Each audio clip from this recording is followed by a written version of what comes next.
love tuna melts, then you're not going to want to miss this video. Keep watching.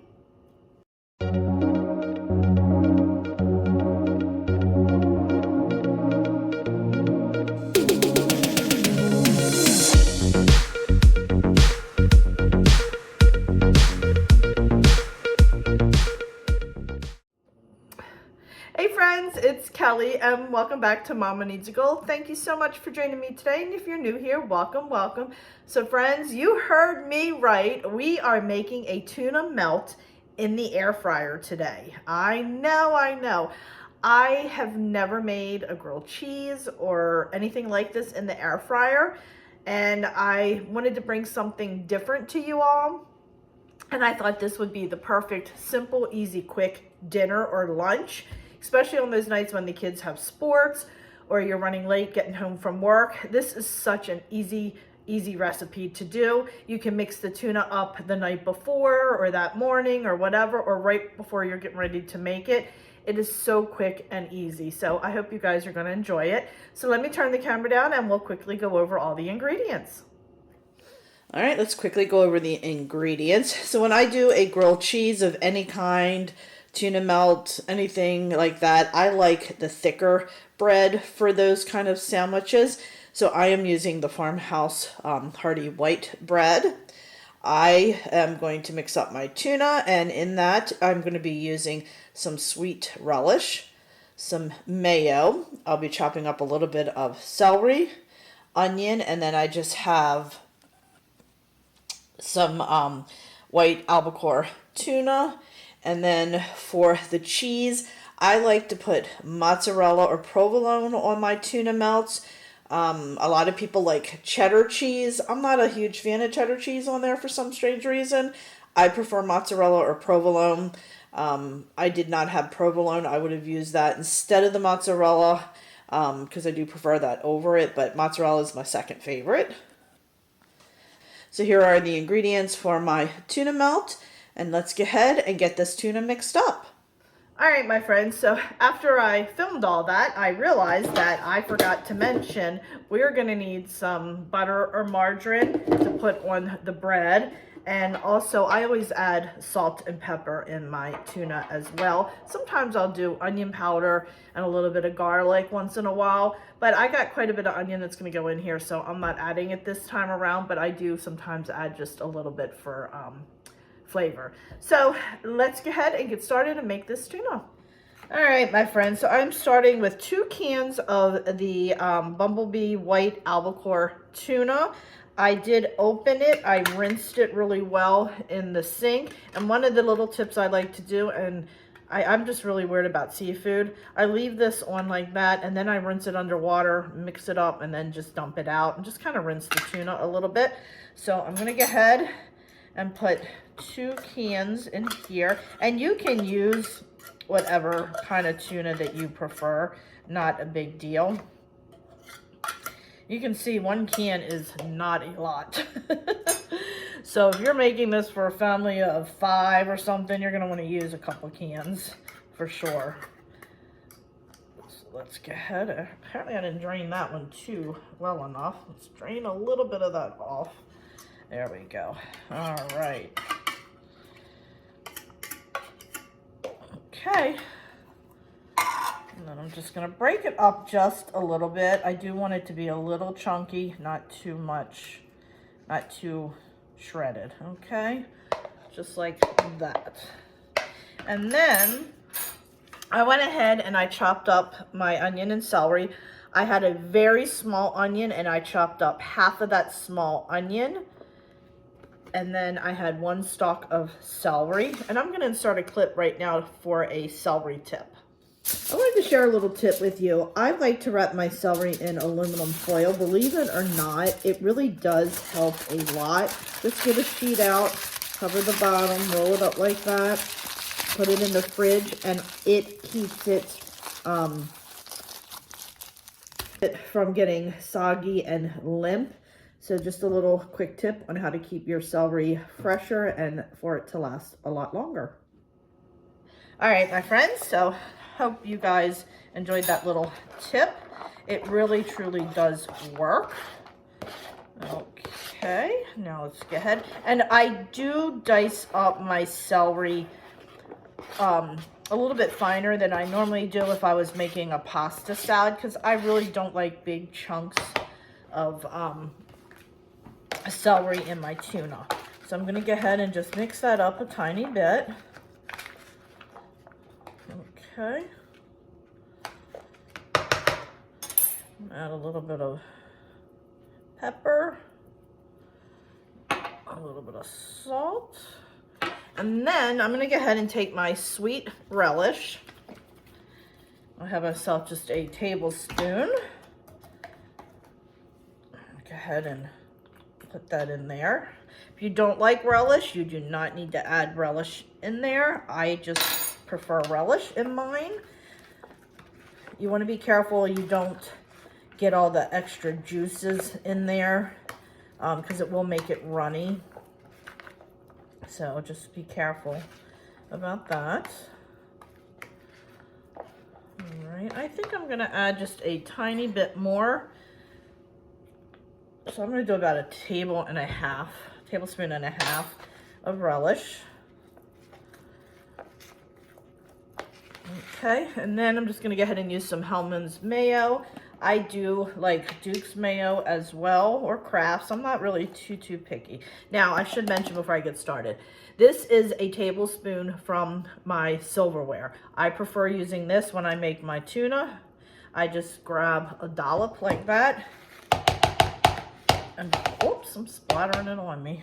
That was not good. And then just mix that in. I do one at a time. I am not a big fan of mayo. Some people like their tuna fish with a lot of mayo. I don't. I prefer it a little bit more on the drier side. That is absolutely enough for me. Actually, it's probably a tad bit more than I wanted.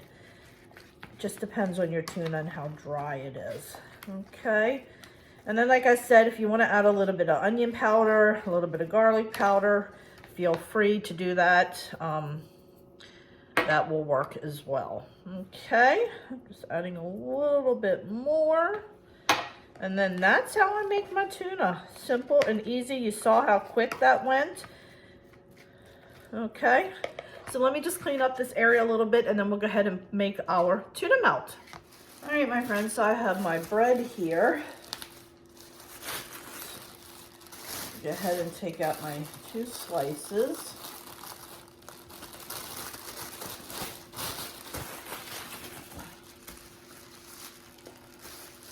All right, so my first slice, I'm gonna go ahead and take just some margarine, butter, or mayo. You can use mayo too if you want.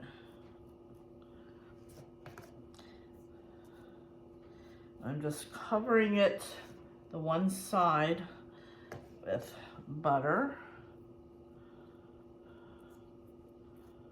Okay. I'm going to go ahead and cover that side as well.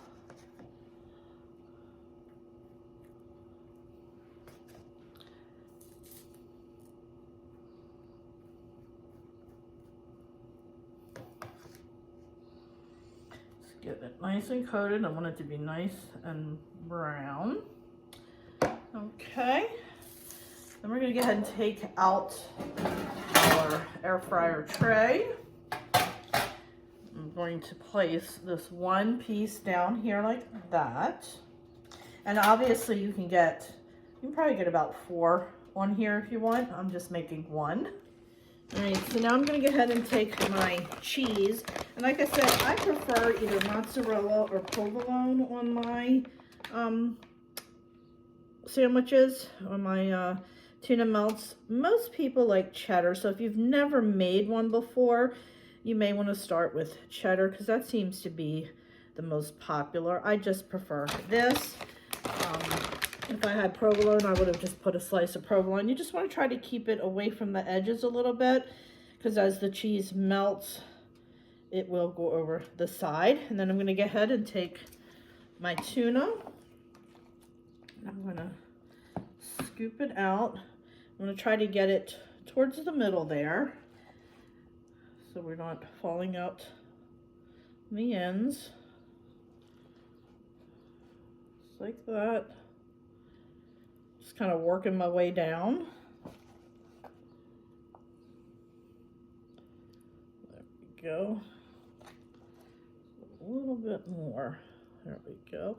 Now I'm just going to take my fork and just kind of make it a little compact.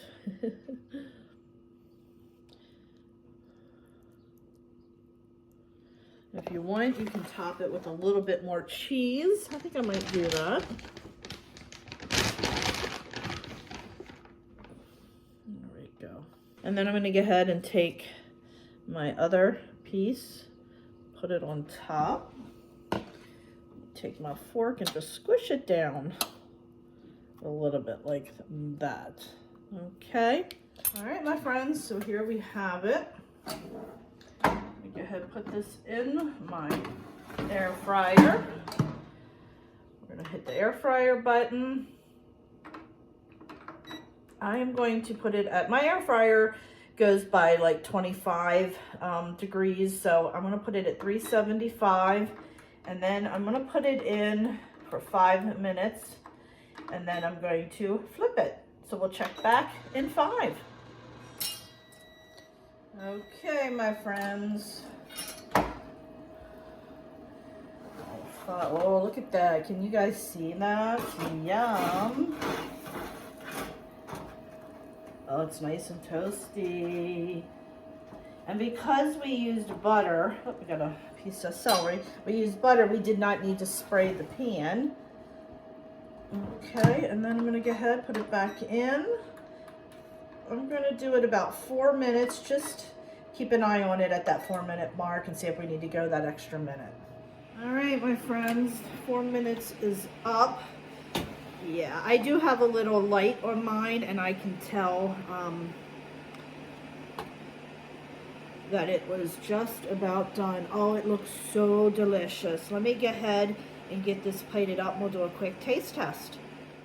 All right, my friends, so here it is. Look at that. Does that look delicious or what? Oh, can't wait to try it. Let's take a good bite. Good bite. Let's take a big bite. Mmm.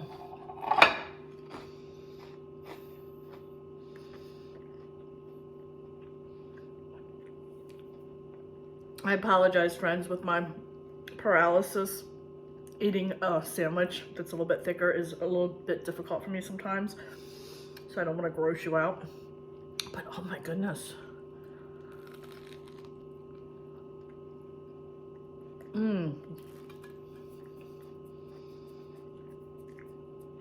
Oh my.